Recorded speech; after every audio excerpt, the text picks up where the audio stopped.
Good evening, everybody. Welcome back to Competitive Speed Series. The time has come for 5 red lights.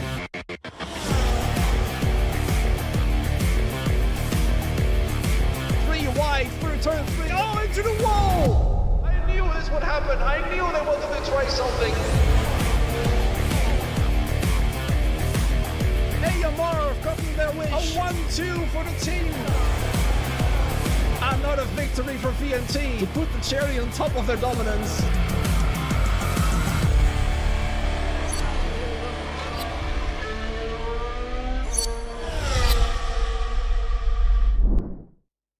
Hello, good evening, and a warm welcome to you. Welcome back to Competitive Speed Series. I've returned to the commentary seat. My name is Strasbreth, aka Rob, and I will be your commentator once again for tonight. We've arrived at round number 6 here in Abu Dhabi. It originally was going to be China, of course, but due to some issues with the track, like Canada, the track has been replaced by this one. Normally, you would see this track by the end of the real-life season. This time round, though, you'll see it near the halfway mark. We're used to 11 or 12 round seasons here in the Competitive Speed Series, but since, well, the next game is going to be not that far away if the season ends at round 11 or 12, they've decided to extend the season a little bit, so the gap between the two DLCs, aka the game and the next DLC, is a little bit smaller, so to say. So that is why we have a 15-round season. Of course, that also makes the championship much more interesting.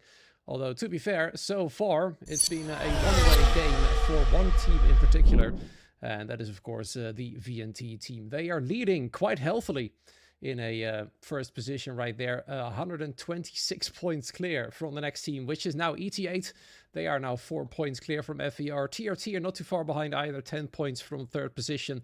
Then further down, we've got VRM and AMS fighting for P5.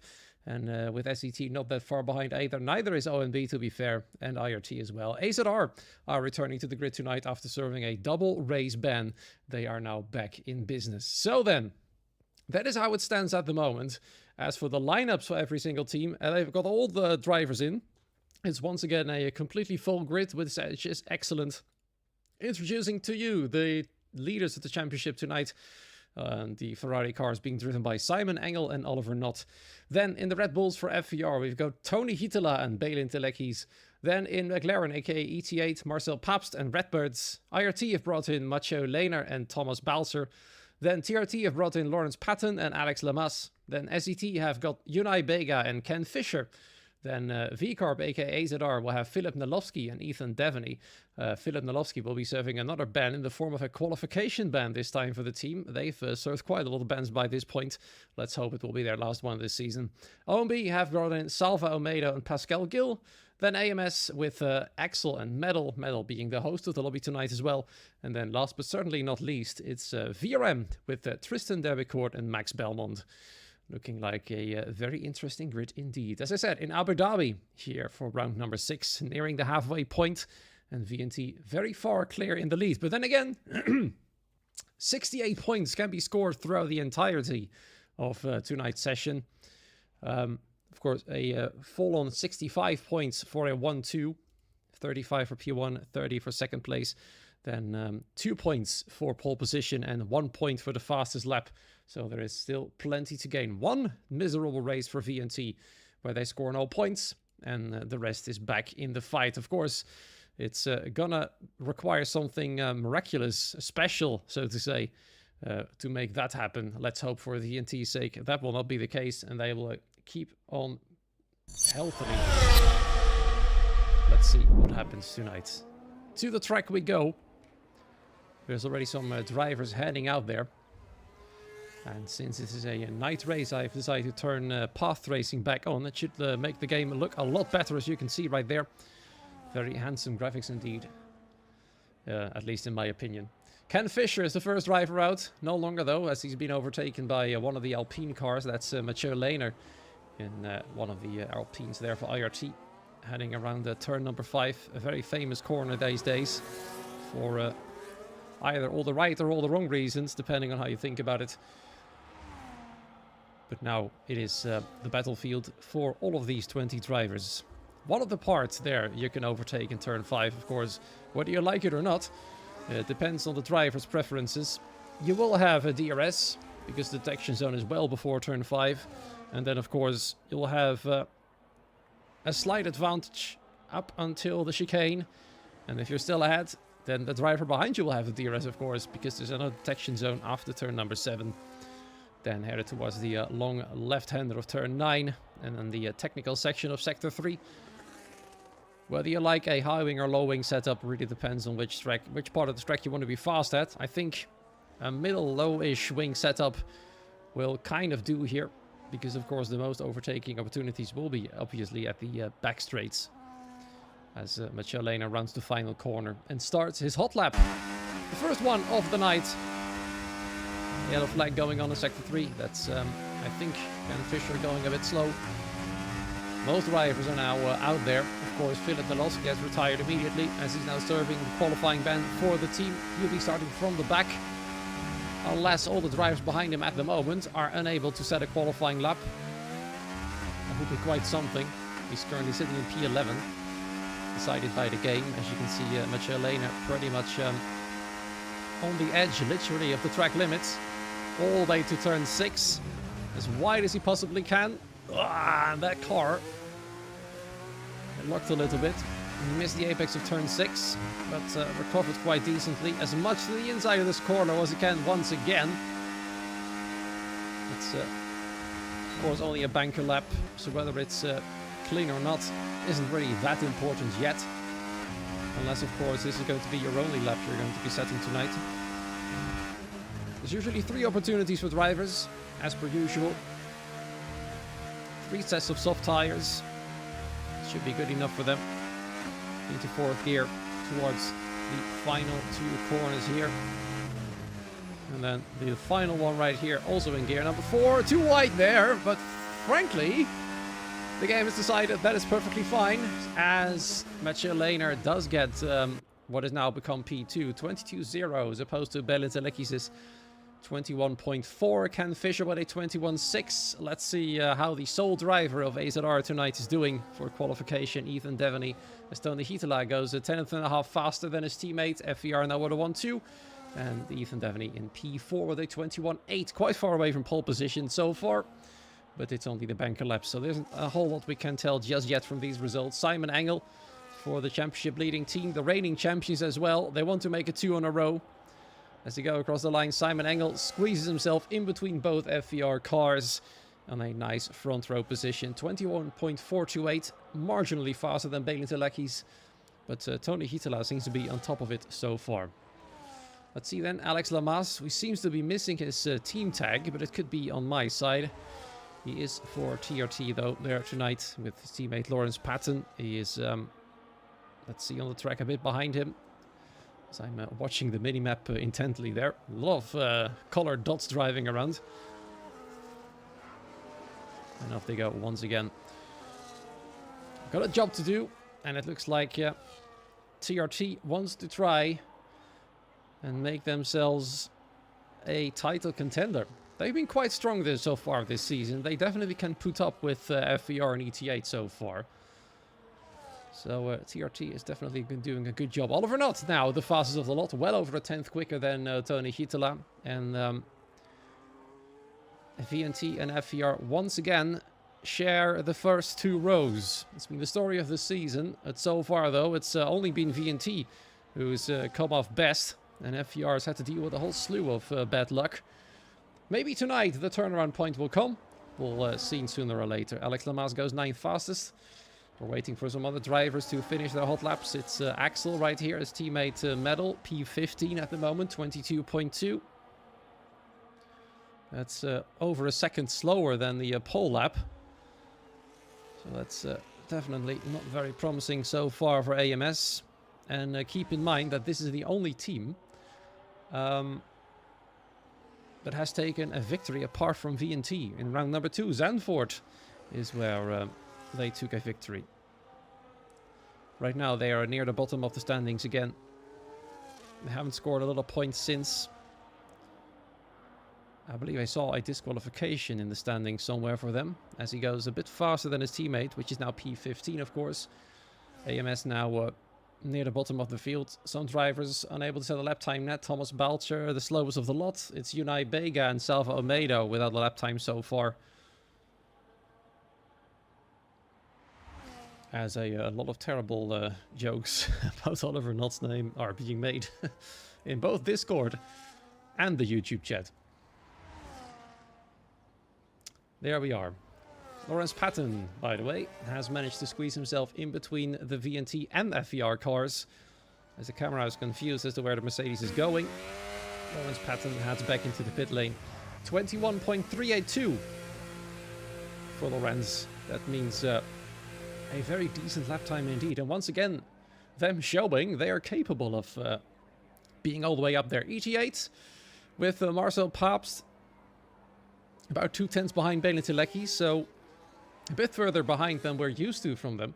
But to be fair, it still will be 2 attempts coming for the both of them. Redmer's P12 at the moment, 22.0. Tony Hitala is the driver at the moment on track, as well as, I believe, Salva Almeida. He is, but his teammate is actually the driver further ahead. Pascal Gill. We've seen him a lot. He's decided to remove the caps lock from his name, as we're getting a bit of a screen freeze there, unfortunately. That's not OBS, by the way. That is the game. Let's hope it is the only screen freeze for the night. Because if it is, I'll happily take it. This is how it stands if you've just tuned in. The top 6 occupied by 4 different teams, sorry. It's VNT and FER up there as usual, alongside ET8 and TRT. They seem to be the 4 teams that might be fighting for the podium places. VRM is doing quite nicely in P5 in the standings as we speak. P8 and 14 at the moment on the provisional grid. As Pascal Gill starts his hot lap, right behind him it's Tony Hitala, which I'd like to follow around for a little bit, as one of the ET8 cars is exiting the pit lane. Shouldn't be a problem for the Red Bull here. Absolutely not. Toward the end of the first sector, a relatively short bit actually, only 4 corners in this sector and 16.8 seconds in it. 35 milliseconds faster than his previous attempt, as he tries to close the gap to Oliver Knott, who is currently sitting quite comfortably in provisional pole position. That's about a 10th away, as you can see right here. The gaps all the way to P14 are within a second, and then the other 3 cars are just outside of 1 second away. Let's see if they can pull that back, as Hitala just went through the chicane, turns 6 and 7. Ahead of him, Pascal Gill for ONB. He's about 2.5 tenths quicker than his previous lap time. That is decently fast so far then. Looks like he might be able to pull himself into the top 10. That's going to be a strong result for the team indeed. They would like another podium, surely. Tony Hitala, unfortunately, hasn't validated. He's going to have to try again then on another attempt. Will he recharge the battery and go on this set of tires, or does he pop into the pit lane straight away? He does. Pascal Gill does indeed go in the top 10, P9 to be precise. Now about half a second away from provisional pole. Ken Fisher for SET is, well, I'd like to call it best of the rest for now. From the top 4 teams. He's not that far behind Marcel Pabst either, but he's slower on his middle sector run, 87 milliseconds. And there's a whole slew of traffic coming up. 4 cars very close together. That might cause some issues for the Williams here. Let's hope they know that he's on a hot lap. As we're looking on board, indeed, they move out of the way just in time. Let's hope he's found some extra time here in the final sector. He was about a 10th slower in sector 2. What has he found here? He's lost even more time. Unfortunately, therefore stays 8th fastest. Who else is on his way? Oliver Knott, for example, a bit slower in sector 1, locking up in turn 5, or at least that's what the game is showing us. That's something we might want to take with a grain of salt. The game often likes to show other cars locking up big time. Was a real issue in, I believe, the previous game, where the game was showing every other car locking up in every single corner, generating a whole lot of tire smoke. Making it really difficult to see. Axel may have just crashed in the pit exit. Ooh. Yeah, he's actually out of qualifying indeed. That's going to be a tough one to swallow for AMS. They're currently on the back foot. Unai Bega is on his way at the moment. He's either Williams' car ahead or a bit further back from Oliver Knott. Can Oliver improve though? He heads back in the pit lane as well. Unhappy with his attempt here. Unai Bega back in as well. He was, after all, the Williams ahead. Meaning Ken Fisher, of course, has finished his attempt already. Let's see then. Max Belmont has done a brilliant job as well. Finds himself in P6 now. Lawrence Patton getting closer and closer to pole position. 3 milliseconds faster, for example, there in Sector 2. What's the time found in Sector 3? Simon Engel crossing the line now. Makes it a 1-2 for VNZ. Oh, Lawrence Patton goes too wide. Getting out of the second to last corner. It would have been a 10th faster there. That would have put him at P3. That's a shame. Tristan Debecourt ahead of his teammate. VRM looking strong in 6th and 7th. Marcel Paps now all the way down in P9. Let's see if he's going to try now. Looks like he is. I think he's done a double outlap. That's become a more common thing, to be fair, in the game. Alex Lamas has improved to P9 TRT. Now 4th and 9th. I don't think Marcel did get the best exit out of turn 1.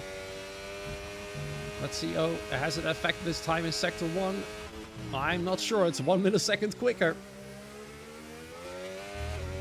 That's the tiniest margin. As Jack has got some beef with Ace. VNT have won 4 out of 5 races and AMS have more edits this season.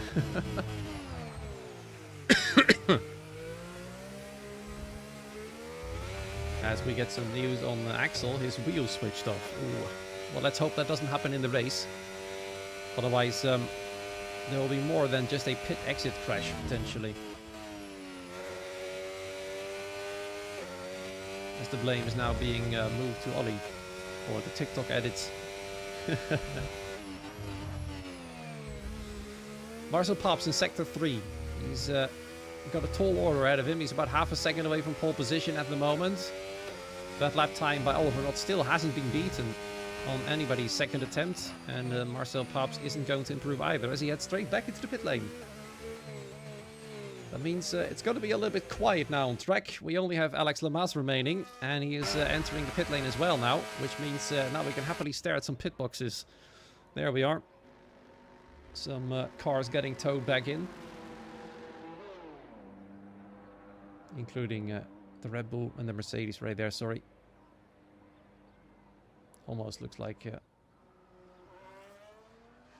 Red Bull was being pulled in, Mercedes was being pulled in the Red Bull garage from my point of view there. Here we have Unai Bega has decided to go out early as he's still about 1.4 seconds away from pole position. His teammate is literally about a second faster at the moment. And Unai, of course, will have a point to prove now.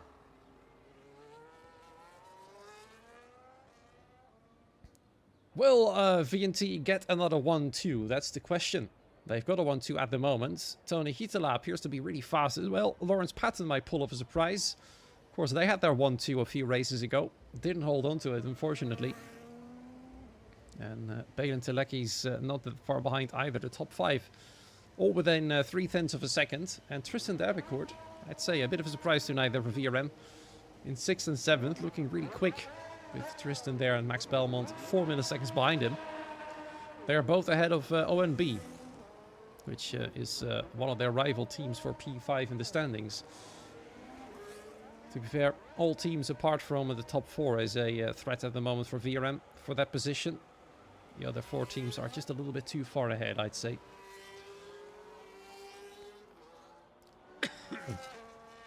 Forgive the coughing, by the way. I've had a bit of a cold over the past week, which affected my voice badly. I've been out last week, of course, and last Thursday as well. So let's see how tonight goes. So far, so good, I have to say. Oh, Unai Bega goes way too wide out of turn 1. Will this mean he's going to charge his battery again and try later? He's a little bit slower in Sector 1. I'd say recharge the battery, try again. You'll have some time. I think he's actually carrying on. Yeah, the battery light hasn't come on. That means he's pushing still. DRS is open. Battery is being drained fast. So him going wide in turn 1 has only cost him 35 milliseconds. At least. Probably was more because I think this is still his first attempt lap time. Now let's see in Sector 2 then. 2.5 tenths quicker. Doesn't move him up any position whatsoever. Now keep it within the white lines. Otherwise that qualifying round will result in 19th on the grid. There's a lot of traffic now. Are they all moving out of the way? Somewhat. Let's hope the second Aston Martin hasn't hampered him too much. Unai goes to wide again, but frankly, no invalidation there either. There's a slow McLaren. That might cause some problems there for Unai Vega. He does improve by 0.6 of a second. And frustrated by the McLaren indeed. Shaking his steering wheel there. 16th is going to be the best he'll get. That was Marcel Paps there going slow on his final few corners. That might spell some trouble then for the ETA driver. Oliver Knott, no, look at that. Already invalidated his final attempt. That's certainly not going to be an improvement. Let's see, though, if his lap time can stand. And that poll that's been set up in the chat so far, nobody has been faster than 20.950. But perhaps Simon Engel or Tony Hietala can do it. Let's see, Tony Hietala, I believe, is a bit further ahead. He's, ooh, look at that. He's going to be the first driver to go into the 1:20s if he keeps this up. Oliver Knott will not be too happy with him going too wide there and invalidating his own lap, because Oliver Knott appears to be on the charge to take pole position. Both RT drivers go across the line. 14th for Mathieu Lehner. 15th for Thomas Belcher. And here's Tony Hietala. Can he do it? He can! He can indeed. Tony Hietala goes into pole position for now, but not with a 1:20. 1:21.0 is what it's going to be. Simon Engel then up next. Oliver Knott will cross the line, but he will not improve, obviously. Benny Telekis goes into third place. Simon Engel, can he make it another pole position for VNT? Here in Abu Dhabi, almost goes too wide. Goes into second place. Tony Hietala now has become the untouchable right there. Lawrence Patton still on his way. A little bit faster in Sector 2. Unlikely to go for pole position, but you never really know. Marcel Paps improves massively to P6. Just behind Lawrence Patton, but Lawrence Patton is yet to finish his lap. What does he do? He does improve, but stays P5. Then perhaps Tristan Derbecourt, a little bit faster in Sector 2. Can he overtake Marcel Paps for P6? He can, with the exact same lap time, but frankly, he does still get ahead anyway. That is interesting. Usually, the same lap time doesn't award you with a higher position than the other one with the same lap time, but Tristan somehow did. Perhaps the game has decided that he was 0.0001 seconds faster than Marcel. As well, some more shenanigans happen across the line. Ethan Devaney turns his car around. Now is blocking the start-finish straight there with his ghosted car, fortunately. And yeah, Unai Vega will start from 17th, and the AMS drivers behind him still. They are the only two drivers to finish outside of 1 second from pole position. He has it by 0.0005 then, probably, yeah. Oh, there we are. There we are. Now that's interesting. On this sheet, it actually is a millisecond quicker for Tristan Derbecourt. Look at that. P6, 1 millisecond faster than Marcel Paps. The game has corrected itself, apparently. We do have another duo, though. The exact same lap time. Salvo Almeida and Ken Fisher in P10 and 11. Alex Lamas just behind them in P12. A bit further down the order, looking like this. At least the IT guys will start together. Same goes for AMS. VNT will also have a strong lineup there, second and third. Balin Telekis will have to fight his way through both Ferraris to make sure he can help his teammate out. FVR would really want to control the field by going 1-2 as soon as possible. Otherwise, VNT might just drive away again and claim their 5th victory out of 6 races this season. And still, their podium streak remains unbeaten ever since the start of last season. Keep that in mind as well.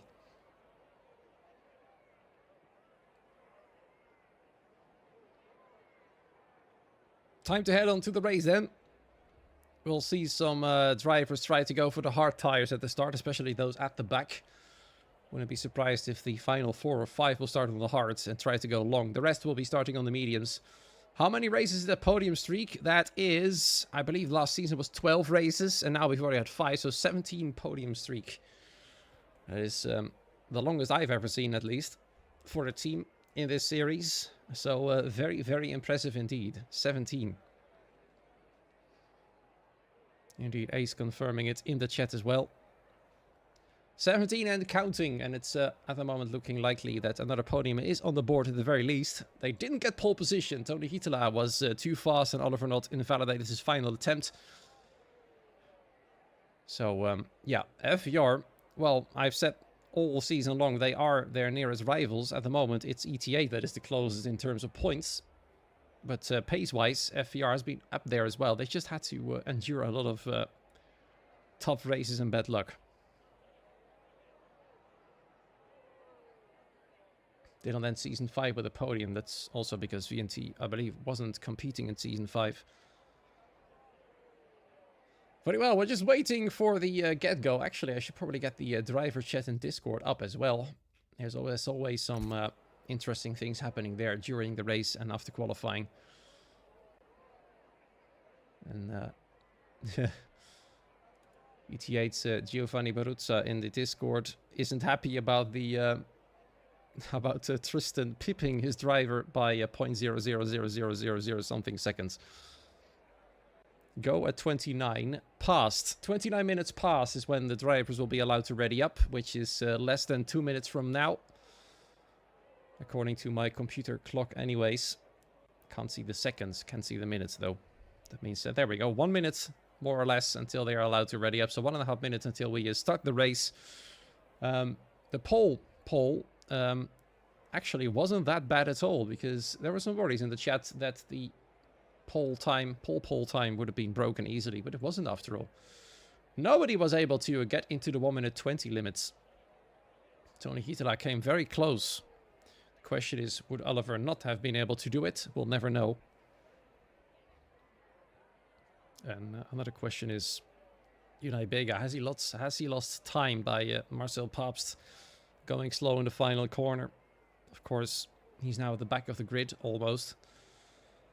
IRT, both top 5 incoming. Well, one can dream, you never really know. There could be a lot of chaos. Abu Dhabi does have plenty of overtaking opportunities, and if there's a lot of different tire strategies, then it might be a very interesting race indeed.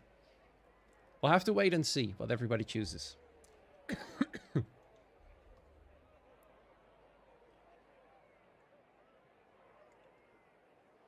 Just a little bit of extra water there before we get going. The 29 past minute mark has happened. It has come and gone, meaning that the drivers are currently in the process of counting down. Unless they've missed the memo, of course. They'll be sitting here for a bit longer.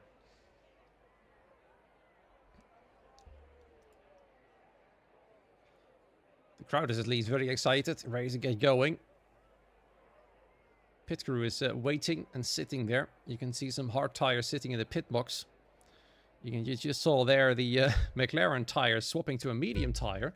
And now the lights are finally coming on here for round 6 in Abu Dhabi. Let's see if Tony Hietala can keep pole position. He does get off the line quite well. Simon Engel, though, has to go defensive almost. He's blocking off his own teammate pretty much. But Intelekis can't get past either. Goes a little bit wide, allowing Lawrence Patton to nearly go alongside him into turn 2.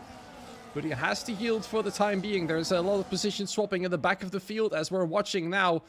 Lawrence Patton really putting all the pressure on Balin Telekis. And there on the inside is Marcel Pabst. He really wants that position back from Tristan Derbico. That 1 millisecond he's lost on the Sauber. He wants to regain immediately, but he couldn't get through just yet. Tries to get more speed then towards turn number 6 in the background. Some more cars faster than the other. It's Pascal Gill and Salva Almeida working together to get past Ken Fisher, and the both of them do. And once again, Marcel Pabst is trying to get ahead of Tristan Derbicourt. He is right now in a VRM sandwich. That's the last place where you want to be. You don't want to be in between two cars of another team, and both of them being from the same team. So he's trying again, despite being on the hard tire. He appears to have more pace. In the background, Ken Fisher trying to get back at Salva Almeida for a spot in the top 10. And there's Alex Lamas as well, simply just breezing through past the Williams there. Goes into P11 himself, and Ken Fisher loses another position. Let's see then how the position swaps have come along so far. It's OMB have retained the entire top 10, in fact. at the end of lap 1 has retained their positions. Alex Lamas now has moved up by 1. Thomas Belcher as well. Filip Nalowski is doing a great job. He's already up into P16 and diving on Macho Lehner in the final corner. A place where I usually do not see any overtakes whatsoever. But Filip Nalowski has decided to risk it either way. Let's see how the tires are doing. Only 3 drivers have decided to go for an alternate strategy, including both ETA drivers. That is very interesting. VRM have opted to go for different tire strategies for both their drivers, which is also a very interesting thing indeed. Might mean that Max might help his teammate for a spot in the top 5 potentially, as Filip Nalowski is indeed eager to get past at least one IRT car tonight, as he will get DRS as well as the other Alpine, which does have his teammate Slipstream. Bit further ahead, potential scraps coming up as well. Filip Nalowski has to yield once again. He just can't get past. That's Red Mertz. They're going for some moves. There's some ghosting going on here through turn 6 and 7. And Red Mertz under attack from Thomas Belcher. And once again, Filip Nalowski just can't find a way past the other Alpine, as they're all losing a little bit of time from fighting so hard. They are now at risk of losing DRS. It's a bit of chaos behind him, Macho, as he appears to be holding up some drives. And with a beautiful move round the inside goes Filip Nalowski into P15, and now he's got to hurry up to stay with the rest of the field. It's Salvo Almeida and Alex Lamas in the meanwhile fighting for position as well for P9 and 10. Alex just doesn't get past just yet, and Salvo Almeida remains in 10th. He's still behind his own teammate. So far, those on the hard tires seem to hold on quite easily, which is a good sign for them. Marcel Paus was actually on the offensive against Tristan, despite starting on those harder compounds. Having less grip, he still appears to be a little bit faster, at least for now.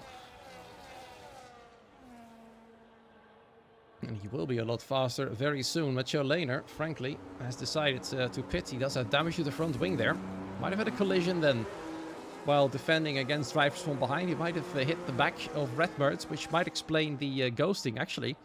I think he might have hit his own teammate, because that was the next car ahead of him. Bad news then for IRT. Whoa, Marcel Paus once again looking eager in the corner.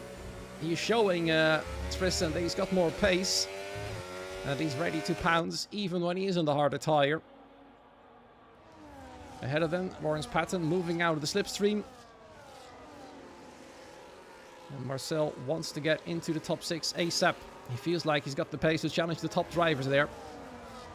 Tristan, though, still in his way. Is he going to find a move on the inside here, perhaps? It would have been bold. Not yet. He simply doesn't have the grip for those moves at the moment. Marcel's definitely on the roll. Not surprising, of course. ETA is one of the top 4 teams, and they would love to keep it that way. One of their nearest rivals, TRT, is having one driver in P5 at the moment. On average, TRT are going to score a bit more points, P5, P11, as opposed to P7 and P13 for ET8. Redmer is currently sitting in P13, waiting for his tires to get stronger than the rest. Thomas Belcher is struggling to keep up with the top 13 there, as you can see. He's going to miss out on DRS now, and a dive from Filip Nalowski, a very big dive, and barging the Alpine out of the way is the AZR driver, and Ethan Devaney gets past as well. Both AZR drivers now have overtaken the Alpine. And it looks like Philip actually gave back the position. Weaved a little bit in apologetic fashion, I think. But he still stays ahead of Thomas Belcher.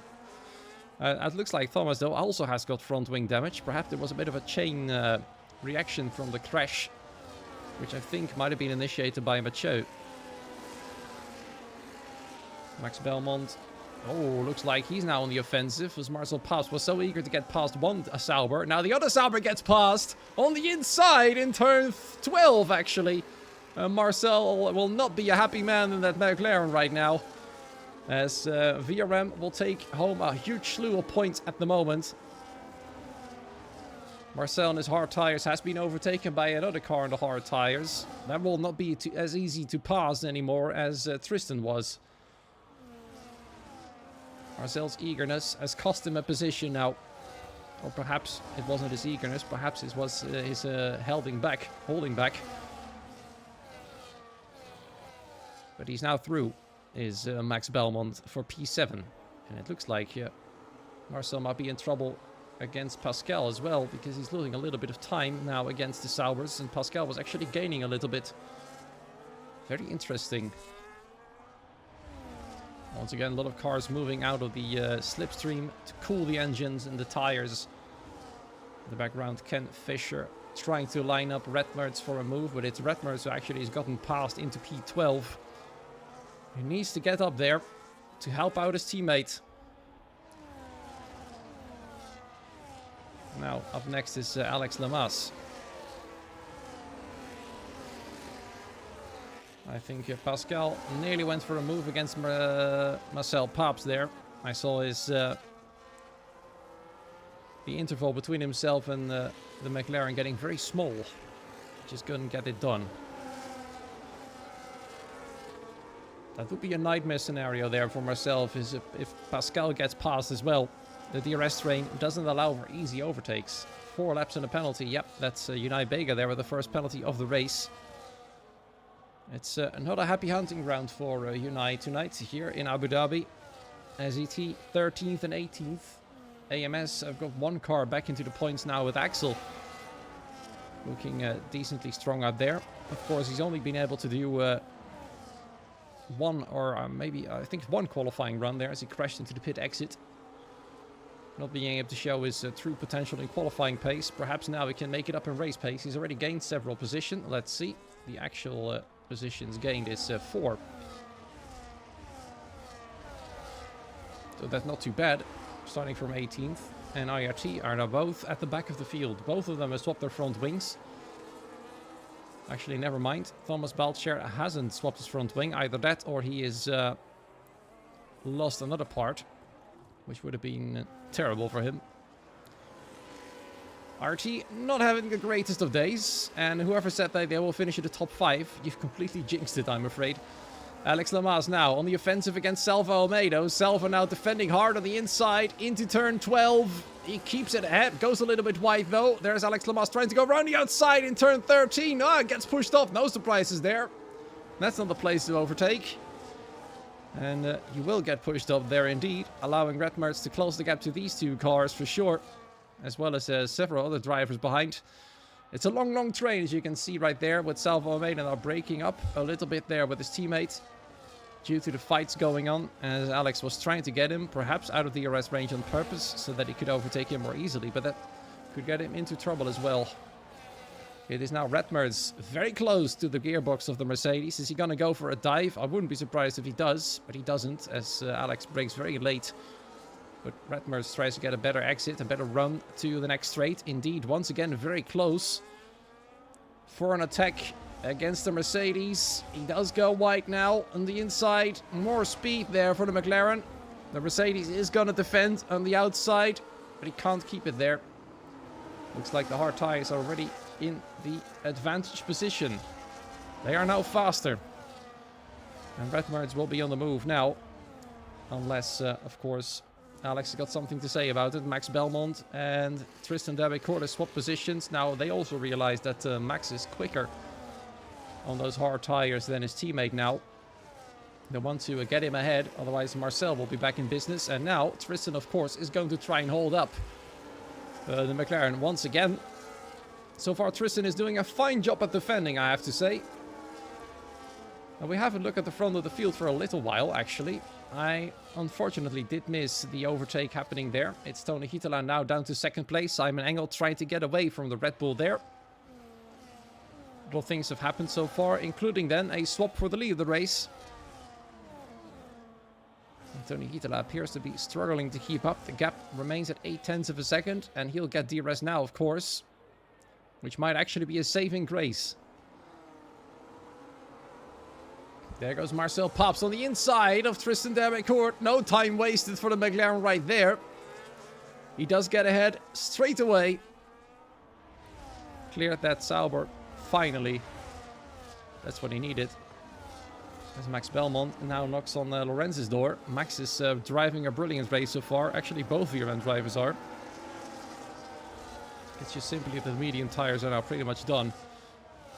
Tony Hietala really tries to keep up with Simon Engel, but I think Simon will have the advantage now in Sector 3. Might have saved a bit more of his tires, or perhaps chosen a bit of a higher wing setup. Tony Hitala falling back bit by bit. He's got Oliver Knott right behind him now, but his teammate Balint isn't too far either. It's definitely FVR versus VNT tonight. And now the question is, who will get the better strategy? Because they are not shaking each other off so far. Simon drives away a little bit of Sector 3, but it's not enough to get Tony out of DRS. Tony really is keeping the pressure on to the Ferrari right there.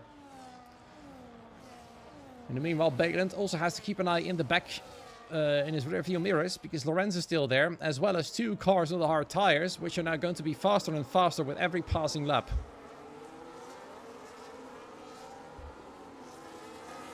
As once again we get onto the back straight, we're now on lap 9 out of 29. Tony Hitala holding back a little bit. You can see there Ken Fisher moving out of the slipstream once again, moving out of the hot air. Trying to find out which gaps are currently the smallest of the lot. It was Alex Lamas there for a moment, but nowhere near good enough for an overtake, I'm afraid. And the top 4 remains the same so far. At least from a few laps ago onwards. Ken Fisher, though, is fighting with Alex Lamas for P11. Alex stays ahead for the time being.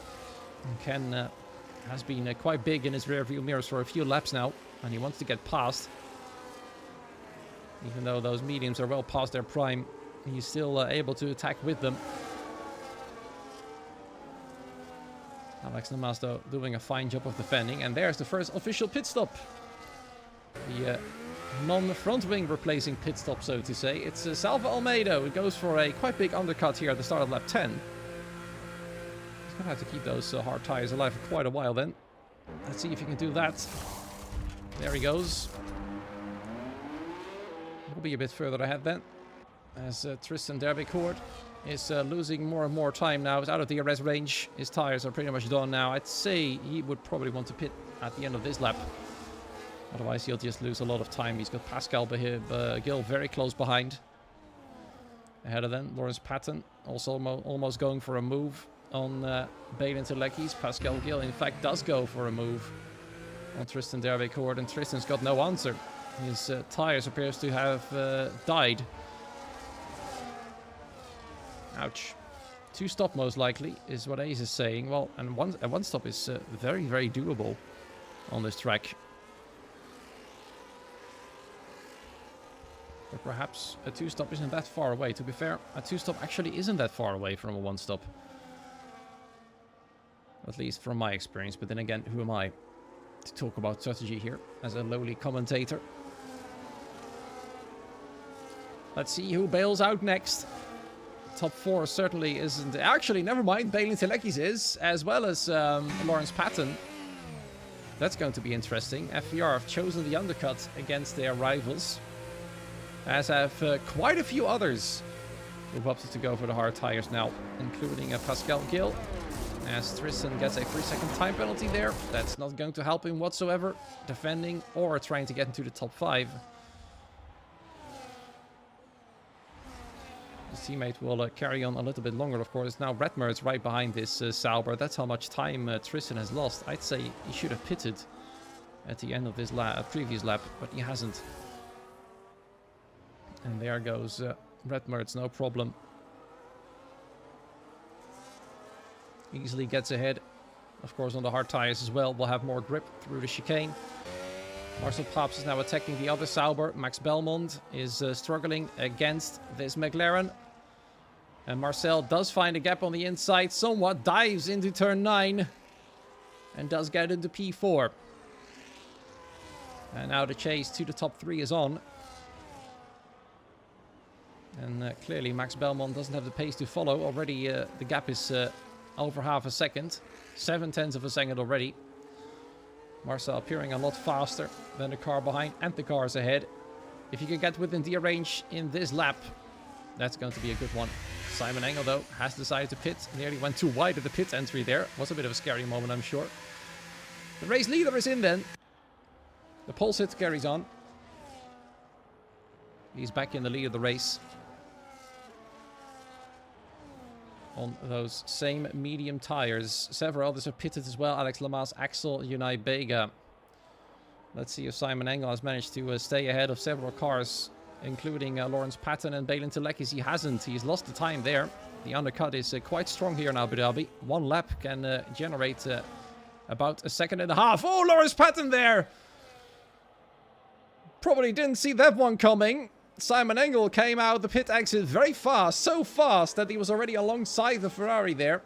Oh, sorry, the Mercedes. And Lorenz never saw that one coming, that's for sure.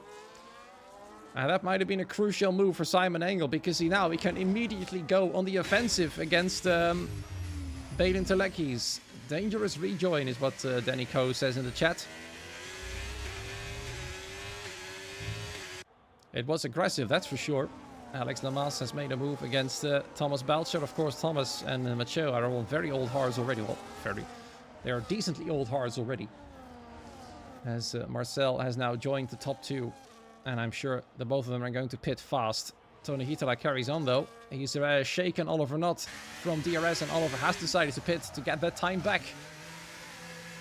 The advantage that Tony will now have is the faster tires. And now, Balin Telekis, of course, look at that. He's holding up Simon Engel through Sector 3. He's pulling off a huge Perez right here. And Simon will not be happy with that one. But then again, this is a team event. Individual glory absolutely is completely unimportant. And look at that. Balin Telekis, I'd say he's almost sacrificing his own race to help Tony Hitala win it. And try to break VNT's win streak. They've now got 3 wins in a row. And FVR will be all too happy to break that streak. The podium streak is unlikely to be broken, because these drivers are certainly still in podium positions. And now Balin's going to defend against Simon Engel, headed towards the chicane. Looks like Simon will be a bit too far away to make a move. He'll want to try it on the next straight. That's a much better place to do so. Otherwise, Balin would have come back at him straight away. Good run now from Simon is required to get it going. He wants to get ahead as soon as he can, but he can't. He's still too far away. And I wonder if Balin is going to slow down a lot again. Make that Red Bull once again very wide as Pascal overtakes his own teammate for P9. They've decided that Pascal is now faster. He's got 1 lap fresher tires to try and give chase to Oliver Knott, now in P8. Behind Lawrence Patton, out of DRS range. Balin probably doesn't want to hold them up anymore, otherwise Oliver Knott will be there as well. He wants to carry on. This is a difficult position to be in, I'd say. It looks like Oliver Knott will be able to connect regardless of Balin going slow or not. Pascal Gill, so never mind. It's now Alex Lamas with the fastest lap of the race. Several drivers had the fastest lap there in a row, including Tristan Derbicourt, Pascal Gill, and then Alex Lamas now with the fastest lap of the race. An extra point for TRT then so far. But then again, some drivers have yet to pit, including Tony Hitala, who carries on very long on those old mediums. Of course, that will cost him a lot of time, but in the end, he'll be able to get that back by having the freshest hard tires. And then, of course, there's Marcel Pabst and Max Belmont on the old hard tires, and Red Mertz as well. What will they do from that position? They are not able to follow Tony Hitala, which is interesting because Tony's tires are much older.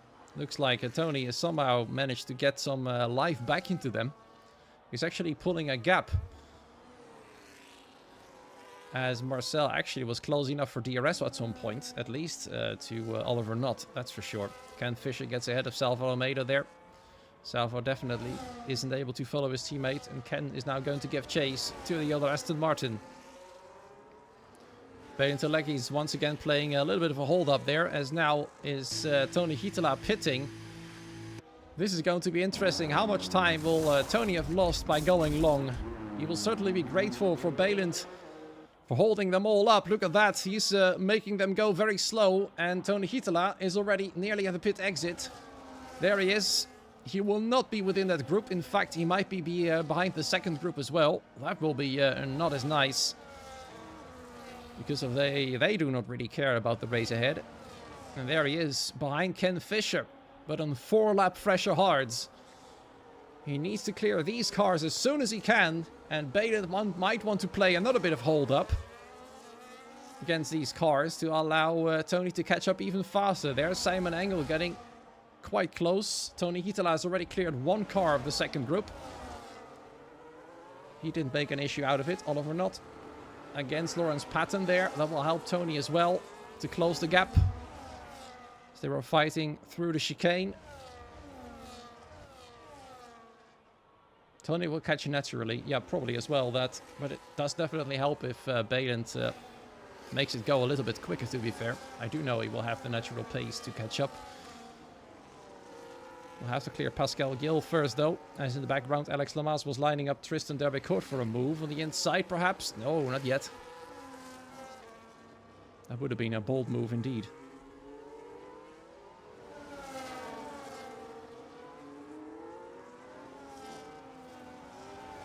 Tony has better wear naturally, and now even better wear from fresher tires. All right. Fair enough, I'd say. The gap now, though, has increased to 2.5 seconds. That's 14 laps remaining. Should be perfectly doable, but he still has to get past Pascal Gill. He'll have to do so on the next opportunity. That is turn 5. He's a bit too far back. Then turn 6 is a better moment, I'd say. Otherwise, it will be turn 9. We're getting very close now behind the Aston Martin. I think Pascal is not going to fight the Red Bull here.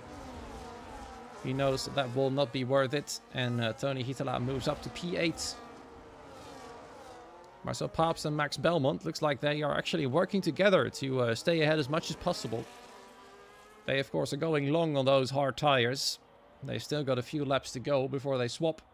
Might be 1 or 2 laps in it still, unless they want to go to the mediums early. Bailey Telecki's still the race leader. He's got 2 VNT cars behind. His teammate 2.5 seconds away from them. He's gonna have to push a little bit here to catch up to the group. Let's see how much hold up Balint is doing. Let's see how much Tony gains then through this sector. He's already gained half a second.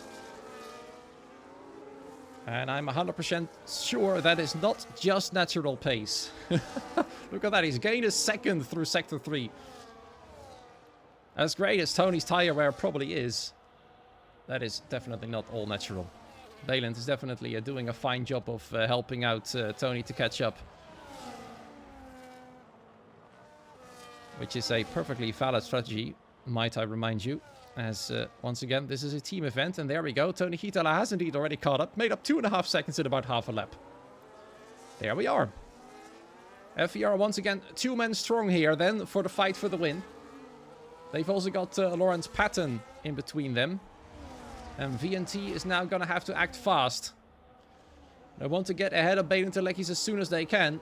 Because there's a threat looming from behind. All there is remaining in between themselves and that threat is a Mercedes. And of course Lawrence will not give up that position that fast. And here we go then. Perhaps a move then. No, still. Balint is carrying a lot of straight line speed. Simon can't find a way past either that, or is just waiting patiently behind for a better opportunity. Look at that. He's trying to force Balint to a mistake by getting very close to him in turn 12. Getting his nose under the gearbox of Balint right there. Very, very close once again in sector 3. Tony Hitala has yet to find his way past Lawrence Patton, of course. He's just only joined into DRS range there. As Max Belmont is pitting now for fresh mediums. What can he do then on those fresher tires? Only Marcel carries on now on the old hards. And Balint and the rest are 7 seconds away from him. I'd say Marcel will pit at the end of this lap. Otherwise he'll fall too far behind. Look at that, Max Belmont is already falling down to P16. He's got a long way to go if he wants to find his way into the top 5. Or the top 6 right now. Simon Engel is, well, still waiting patiently. He's had a lot of opportunities to get past. Is he going to go defensive? No, actually, he's going to go on the offensive right there. Same goes for Tony Hitala, who's attacking Lawrence Patton. Simon Engel, though, can't find his way around the outside of Balint Telecki's. And he's going to have to try again this time then.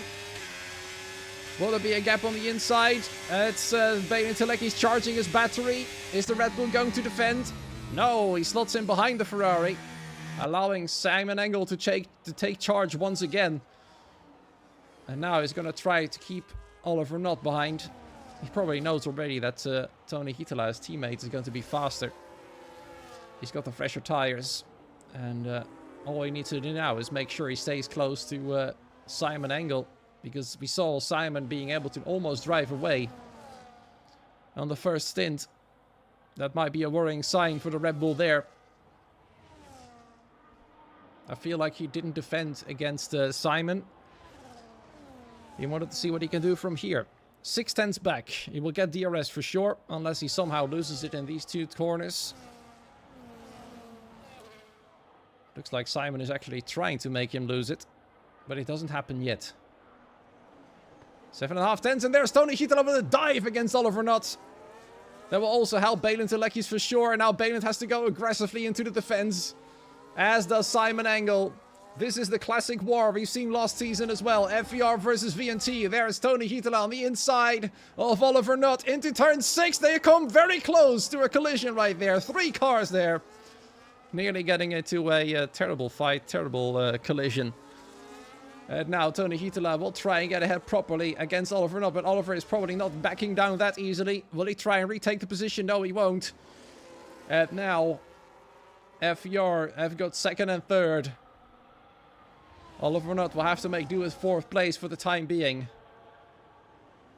The man who was supposed to take pole position, invalidated in the last attempt, had to let pole position to Tony Hietala, who now finds himself in 3rd. Let's go, but who is who? Well, let's see how this fight will turn out, actually. There's still 10 laps to go. Lawrence Patton is somewhat of a passenger here. You can see the top 2 teams fighting here.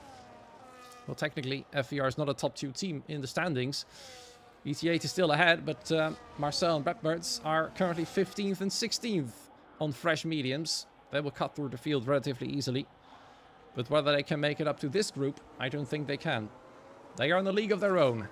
5 cars fighting for the win. Simon Engel trying to get away from Balin Telekis. Tony Hietala trying to get past his teammates. And they'll have to make a team, I'd say a driver swap real soon. Otherwise the tire advantage of Tony will be for naught. Lawrence could be the black sheep today. Indeed he could. If these 4 cars somehow come to a big collision on fighting for the win, he'll happily drive away with it, becoming only the 3rd team to win a race this season. VNT has taken 4, AMS has taken 1 win so far. We see some fighting there, of course. Marcel Pabst and Red Mertz cutting the way through the field. Marcel already ahead of his teammate, who went in a bit earlier. Of course, Marcel will have much fresher tires now. Whoa, that's Salvo Almeida going way too wide and immediately relinquishing the position. Otherwise, it would have been leaving the track and gaining an advantage. Whoa, and he nearly collides there with Ethan Devaney. That was a very scary moment for all of them there. Salvo Almeida is not having a great time on his tires tonight. He's not able to keep them alive long enough. He's already struggling with these tires as well. You saw it happening on the medium stint. Now it's happening on this stint as well. Ethan Devaney was nearly taken out there by the Aston Martin. Righto. Looks like now the driver swap is incoming, perhaps. No, not yet. Balin Telekis, it almost looked like he was moving out of the way. And Oliver Nutt was nowhere close enough. There would have been an opportunity there. I think this is the moment, though, where the driver swap is going to come for the FVR drivers. There we are. Balin Telekis moving to the inside. Tony Hietala. No, still not moving past. Looks like Balin still has the speed to stay with Simon Engel. Pascal Gill and Ken Fisher. Pascal having a much better race than his teammate. Ken Fisher, though, also having a good race. And Pascal Gill actually losing a lot of positions now. What's going on there? We can now see also VRM swapping drivers. Max is, of course, a lot faster on those mediums. He can actually find himself in P6 again, which would be a great result for VRM tonight. And Tristan can try and follow through with his teammates, although he does have a penalty. Same goes for Ken Fisher, which is never great to have. Let's see, that's 3 seconds. And Unai Bega's already got 9 seconds. Goodness me. He's not really having a good time today. They are trying to set up a double overtake. And I'm sure that VNT already knows that. So they will try to prevent that. I'd say they will have to try and get with a surprise there. That's something else. That's what you need. A surprise overtake there by Bane and Telekis. One done. There's Tony Hitala as well. It is actually the double overtake for the both of them. As Tony Hitala does try and get a better exit. Can't do so. And Simon Engel stays ahead. Tony Hitala certainly had a go. Couldn't get past just yet. His tires are 3 laps fresher than Simon's. That is certainly an advantage by this point. But Simon now has DRS again. That might have been one of the only opportunities that Tony had. Unless Balin gets behind again. It nearly worked. It nearly worked. Simon's defense there was quite strong. And it worked. For now. Obviously now go to lap 23. Balin back in the lead. Only oldest tires in the top 5 alongside Lorenz. Lorenz is hanging back still. Same goes for Oliver Nutt. Top 3 very close together. Move wasn't clean, so Tony let him go. Yeah, it was indeed quite a bargy move, so fair play. And now Unai gets another penalty and retires from the race. Definitely not his day. No points there anyways. Thomas Boutzer and Matchalena will move up a position, of course, but there will still be no points in it. As Simon Ellen gets very close, much closer, much closer. There's going to be a move. Balin does go defensive against the Ferrari. Tries to get Tony Hitala through. Tries to line the other Red Bull up for a 1-2 there for FER. They need that this season to keep the Drivers' Challenge alive. The title challenge, I should say. And now Simon Engel will have to get the position back on the inside in turn 9. And there's Bailey Deleix going extremely defensive indeed. It is a proper war right now at the front of the field. And Simon Engel does get back ahead. And Tony Hitala off the track already. Oliver not going to get through as well. Turn 12. 2 cars going too wide each. This is going to be a huge collision at some point perhaps. But still, they have kept it all in one piece. Oliver not trying to get through. Has FER thrown their Studgy into the mud? It's still there. Oliver not around the outside in the final corner. Gets almost off the track there. No surprises. You can't really pass there, but Oliver tried it anyways. A dive in turn 1 almost. The gloves are off for sure now. Lorenz is indeed loving watching this, and I'm loving it too. And now Lorenz might find himself in an opportunity almost. Look at that. It's almost like Tony is backing the Ferrari into the Mercedes there. Tony Hitala probably picked up a warning from going too wide out of turn 9. As Balin takes the qualifying line there pretty much. Same goes for Simon. Tony Hitala right here. Through the chicane. Insane driving from the top tier. Yeah, you love to watch this. This is very fun to watch indeed. Now we see Balin and Tony scrapping it a little bit there. Balin still not swapping positions with his teammate. And the tire advantage of Tony is slipping away a little bit.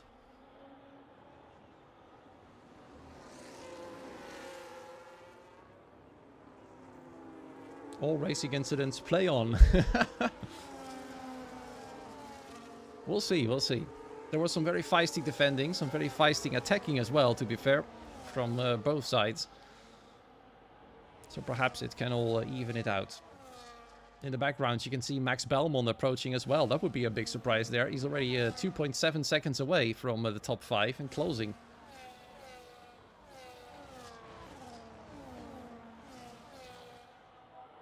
He's losing a bit of time here in Sector 1. Despite his medium tires, I think they're well past their prime now. Marcel Paps is very close behind as well. He might be able to catch up a bit faster than the Max does. Now, let's see how they're going to fight this time. Tony going to the left.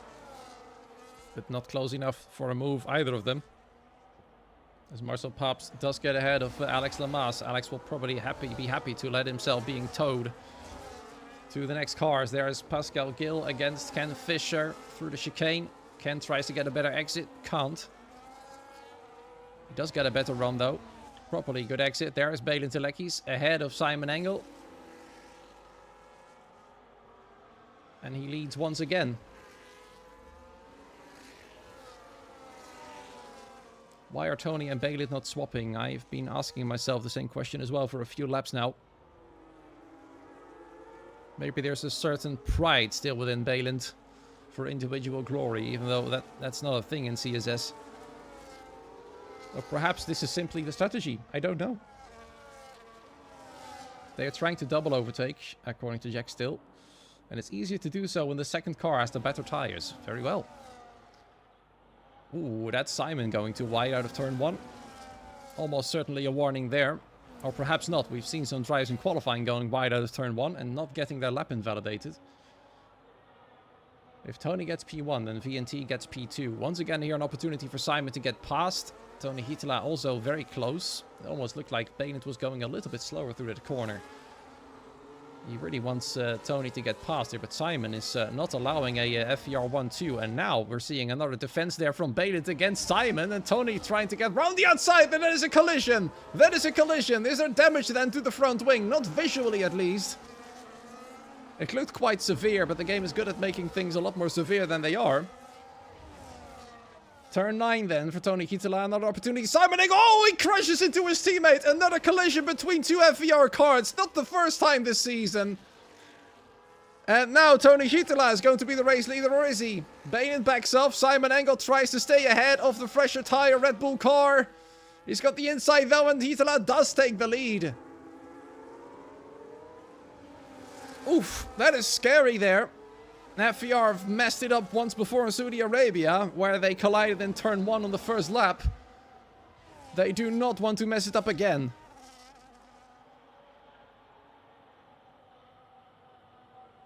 Whew. Oliver damage. How did Tony not get damage? Well, not visually, but there could still be some light front wing damage. We'll have to watch their performances now through the corners a little bit. Baylind is leaving a bit of a gap here. Whether that's damage or not, I don't know. Lawrence Patton has now decided now is the time to attack. But he has to stay behind now. And Max Belmont and Marcel Paps are there as well. Suddenly it's 7 cars for the win. And whether those mediums are now still in a better shape than all those hard tire users remains to be seen. I doubt it. And there's only 2.5 laps to go for that victory. Marcel and Max will have to drive their best races, and I think Marcel's got more pace than Max. Ethan Devaney is pitted for fresh soft tires. He's going to try and steal the fastest lap. Let's see who's got that lap at the moment. It's in Tony Hitala's hands. That's a crucial point there for FVR. They don't want that point taken away. Oh, that was Oliver not going too wide, and there's Lawrence Patton around the outside. That's not what VNT needs. Under the car in the mix. Can Lawrence Patton finally attack properly and take P4? He can, actually. Worst case scenario. Well, not worst case scenario, but not a great scenario there for VNT. With Oliver not going too wide by his own accord. And Lawrence Patton slicing through. And there's Max Belmont on the mediums as well. Oliver Not's about to lose another position. Goes wide in turn 1.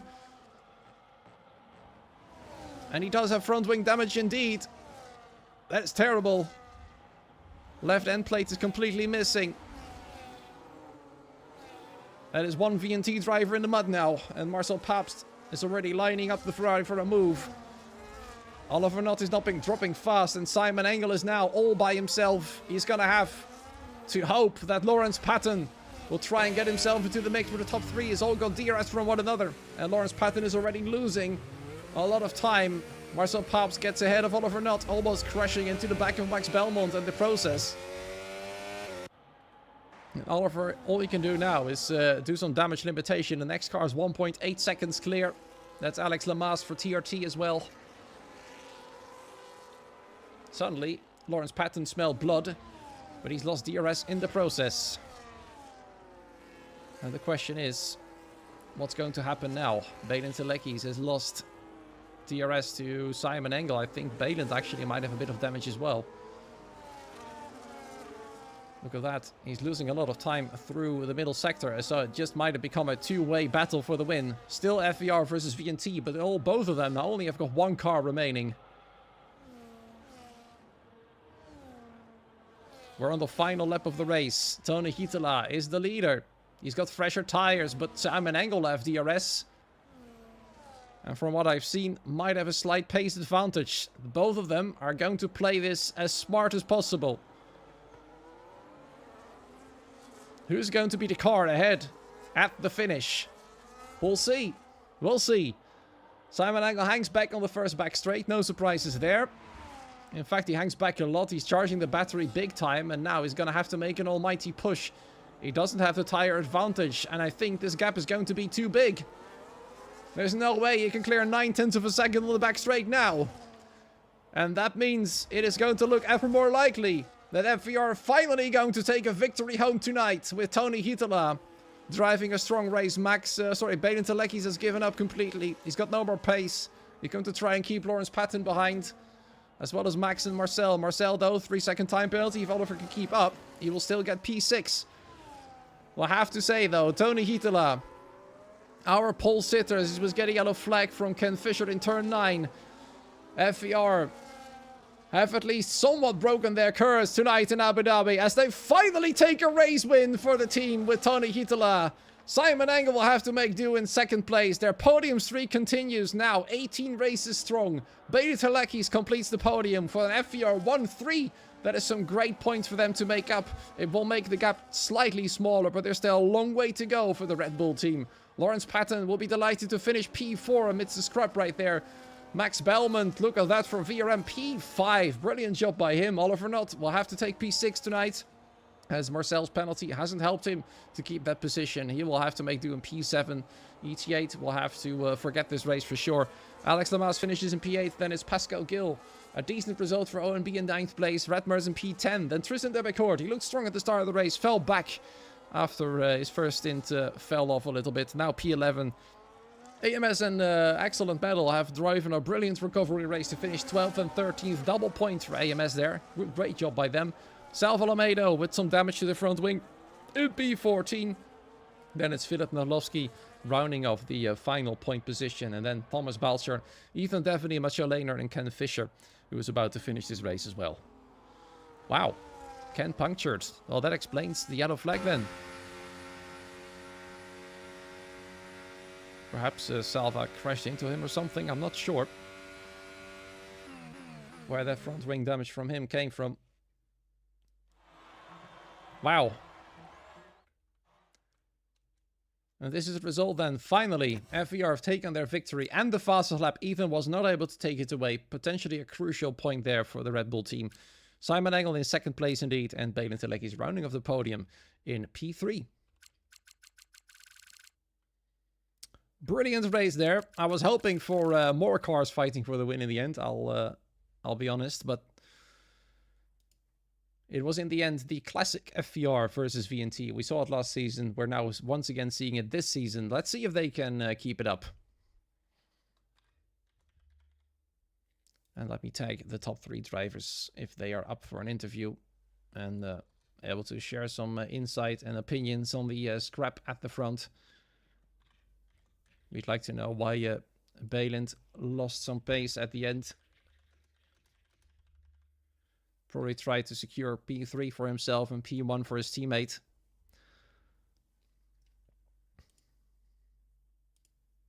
Let me join the commentary box if the game or the Discord allows me. There we go.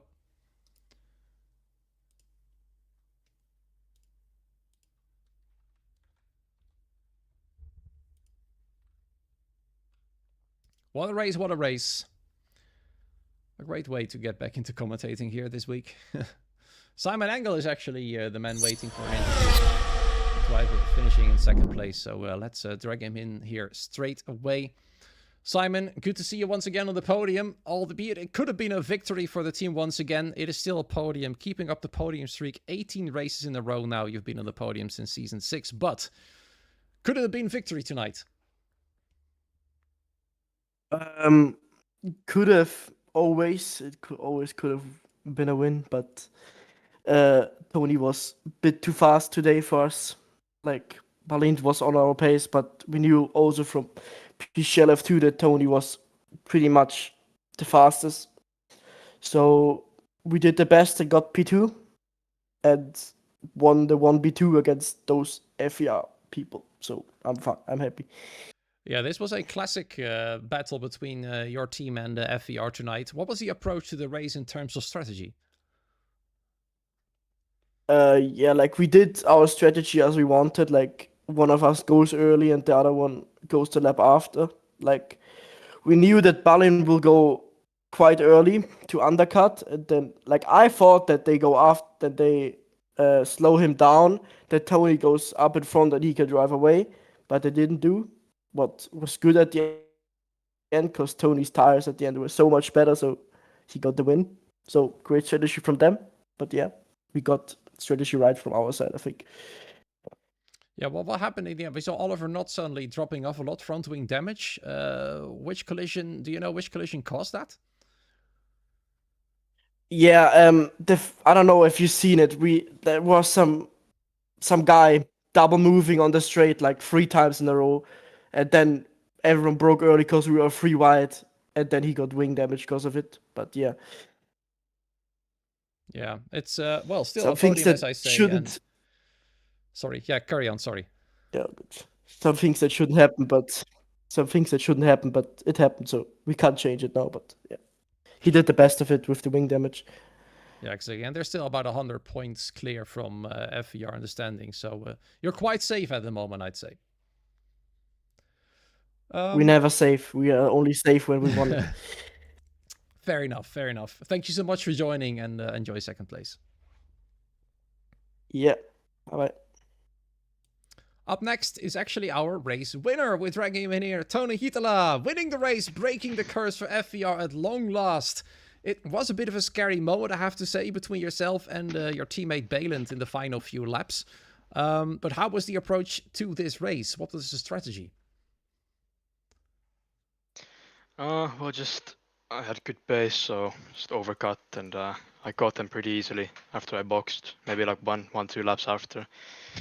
And then I got past a few cars, and it was a good fight with VNT, and then I overtook at the right time, and then gapped on the last lap. Yeah, it sounds quite simple when you say it like that, but what was it actually simple? Because there was a lot going on in the final 6 or 7 laps. Yeah, I mean the strategy was pretty simple, but maybe the race execution with the team wasn't like optimal, but it was still great. A double podium is still great. But yeah, I mean it could have gone a bit better or a bit more smoothly, but it was still great. Yeah, you nearly collided with your teammate at some point. What exactly happened there? I think I just didn't expect him to break that early. I had a really big tire advantage, so I don't know, man. Just he broke super early for me, and luckily no damage. Yeah, well, now the curse is broken for your team. FVR is closing the gap a little bit. Do you think you can actually take the fight back to VNT in the coming races? Yeah, well, it's a long season, so anything can happen. Yeah, of course. We just need to be putting in good results every week. So.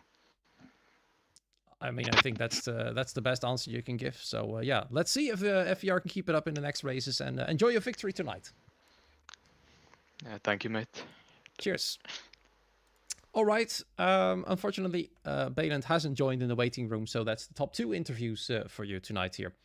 Brilliant race in Abu Dhabi, I have to say. Lots of overtaking, lots of fighting at the front. It's good to see the fight for the win back in business with FVR. Apologies for that one. Breaking the curse at long last and taking a victory. The podium streak for VNT continues, 18 races in a row still.